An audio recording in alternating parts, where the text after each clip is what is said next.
हा म्हटलं सर आपल्याकडे ना ऊसच आहे सगळा, बरोबर ना, आणि सगळे शेतकरी दुपार संध्याकाळी सकाळ लवकर जाणं किंवा संध्याकाळी 6च्या नंतर दुधाला जाणं, शाळेच्या मुलांचा टायमिंग पण 9 ते 4 4:30, बरोबर ना.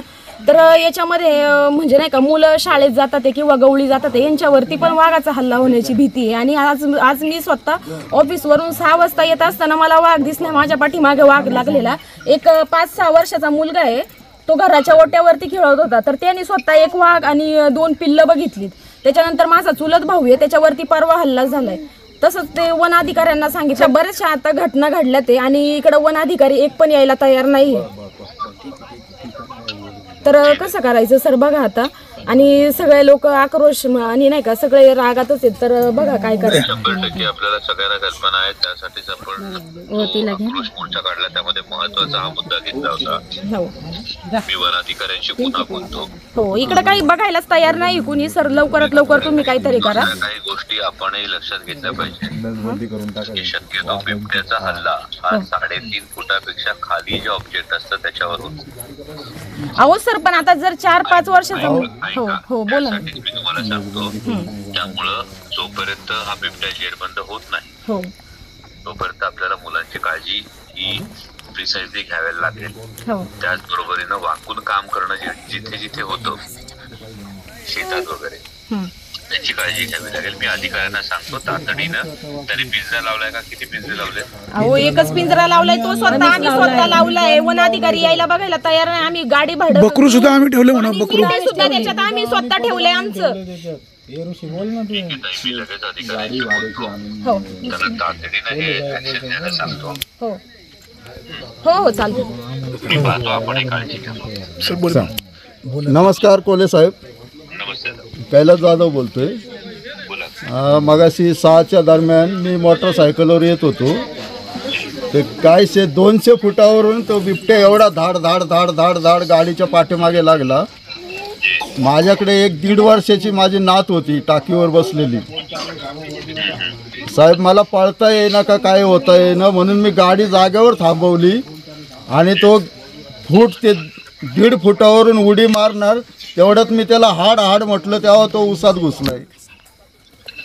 अशा परिस्थितीत म्हणजे हा नरभक्षकच आहे ना साहेब. बिबटे आहेत पण ते लांबून पाहिलं तर पळून जातात किंवा काय होतात, पण हा लांबून पळत येतोय माणसाच्या अंगावर हल्ला करायला. हा, याच्यासाठी काहीतरी बघा साहेब, तुम्ही करा काहीतरी.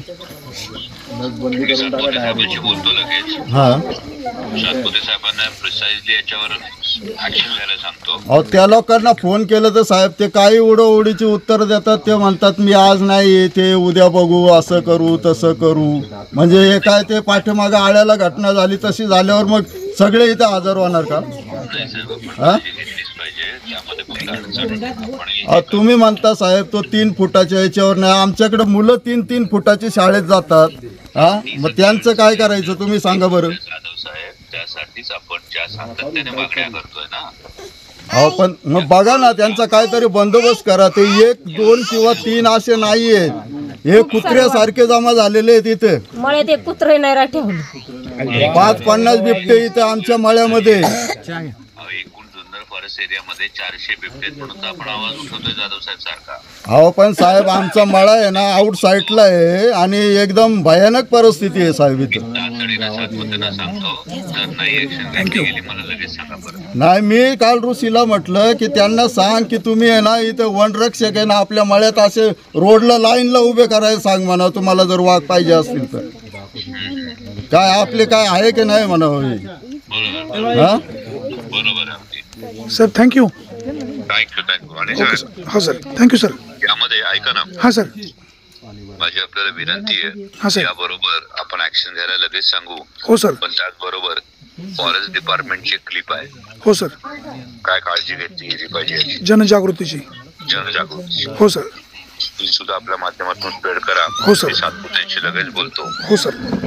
किती बिबटे स्पॉट झालेत नागरिकांच्या मध्ये? एक हे मादी आणि 2 बछडे. हो सर. आता मगाशी 5 मिनिटापूर्वी एकावर हल्ला झाला. 6 वाजता दोघांना दिसला. 4 वाजता एक मुलगी कामावरून आली, तिच्यावर हल्ला झाला आणि कर्मचाऱ्यांचं लक्ष नाही. यांनी पिंजरा लावलाय, यांच्या वाहनामध्ये पिंजरा आणला. त्याच्यामध्ये बकरू ठेवलं, यांनी ठेवलंय आणि वन विभागाचे कर्मचारी सांगतात तुम्ही रूट चेंज करा. रूट चेंज करा म्हणजे तुम्हाला ज्या रस्त्याने तुम्ही गावात जाताय ना, तुम्ही तो रस्ता बदला, दुसऱ्या रस्त्याने जावा. दुसरा रस्ता बदलला तरी बोलताना लगेच तुम्हाला फोन करतो. Okay sir, thank you sir. बोरीमध्ये कुठल्या वस्तीवर? साईनगर सर, साईनगर. आणि 7 ते 8 बिबटे येते.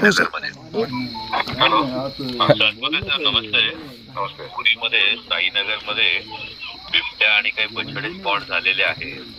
ओके. मगाशी बाईकवर जाणारे आमचे जाधव साहेब होते, त्यांच्या टाकीवर 1.5 वर्षाची मुलगी बसली होती आणि बिबट्या त्यांच्या मागे लागला. शाळेतून येणाऱ्या एका भगिनीच्या मागे लागला. तिकडे गावकऱ्यांनी स्वतःच्या याने पिंजरा आणलेला आहे, स्वतः बकरू बांधून ठेवलेला आहे. ओके. तर यामध्ये आपल्या अधिकाऱ्यांना लवकर लक्ष द्यायला सांगा, कारण तो ह्युमन चेजिंग करताना दिसतो बिबट्या हा. नाही ठीक आहे, मी लगेच टीम पाठवतो तिकडं आणि बघतो तिकडं कॅमेऱ्याने काही ड्रोन सर्वे करता येतो का तिकडं. तातडीने आपण बघा प्लीज, कारण नागरिकांमध्ये बऱ्यापैकी घबराटीचं वातावरण. ते तातडीने बघू. हा साहेब. वाणी साहेब सातपुते साहेब होते लाईनवर. हो सर. त्यांना सूचना दिलेल्या आहेत. Thank you sir. काय दिसतंय चित्र मला सांगा. काही जर माझी पुन्हा मदत लागली तर मला पुन्हा कळवा. दादा नमस्ते. मी साईनगर मधून हरी जाधव बोलतोय. सर वन अधिकाऱ्यांना फोन केला तर ते सांगतात की तुम्ही रस्ता बदली करा, येण्या जाण्याचा रस्ता बदली करा. हा कुठला न्याय झाला दादा? त्यासाठीच तुमच्या समोर मी DCF ना. नाही, आम्ही ऐकलं सर ऐकलं ते मी.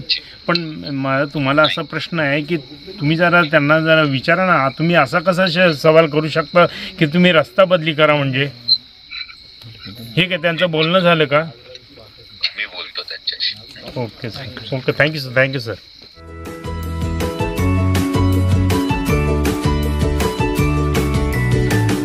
बातम्या शेतीच्या,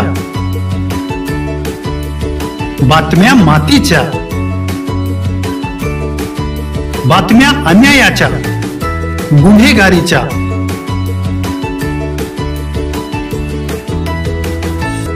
राजकारणाच्या आणि समाजकारणाच्या, शोषणाविरुद्ध बुलंद आवाज, जनसामान्यांच्या हुंकाराची गाज, सत्कार्याला प्रोत्साहन, दुष्कृत्याला अनुशासन,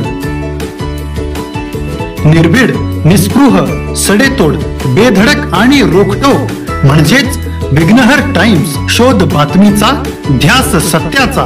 आपलं चॅनल, आपली बातमी. सबस्क्राईब तर कराच, पण बेल आयकॉनवर क्लिक करायलाही विसरू नका.